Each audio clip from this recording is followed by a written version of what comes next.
আসসালামু আলাইকুম রহমতুল্লাহ। দেশ ও দেশের বাইরে থেকে যারা আমাদের ভিডিওটা দেখেন সকলকে স্বাগতম। এখন দেখতেছেন বেতকান্দি রওজাতুল উলুম হাফিজিয়া মাদ্রাসা, উল্লাপাড়া, সিরাজগঞ্জ।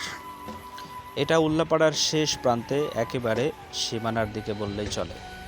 তো আজকে আমি যে ভিডিওটা করছি সেটা হলো আমাদের মাদ্রাসায় আজকে ছোট্ট একটা অনুষ্ঠানের ভিডিও আমি আপনাদের সম্মুখে তুলে ধরেছি। আল্লাহর কোনো একজন বান্দা, উনি আমাদেরকে ভালোবেসে প্রায় 10 কেজি গোস্ত সহ একবেলা খাবারের ব্যবস্থা করেছেন। তো এখানে রান্না করতেছে আমাদের মাদ্রাসার পাশেই উনি একজন মাদ্রাসার ধার্মিক ন্যায়পরায়ণ একজন কমিটির লোক। তো উনি হলো আমাদের রেজা ভাই। তো মাশাআল্লাহ ওনার রান্নাটা খুব সুন্দর। তো এরকমভাবে আমরা যখনই কোনো রান্না করব অথবা মাদ্রাসায় দান করব, তো আমাদের সাথে সহযোগিতা, আমাদের সাথে মত বিনিময় করে আমাদেরকে এভাবে খাবারের ব্যবস্থা করে দিতে পারেন।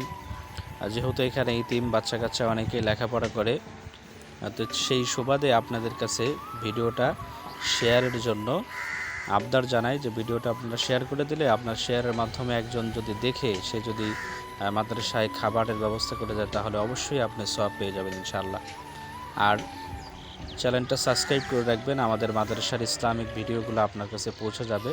ভালো লাগলে লাইক করবেন, কমেন্ট করবেন, শেয়ার করবেন। ধন্যবাদ।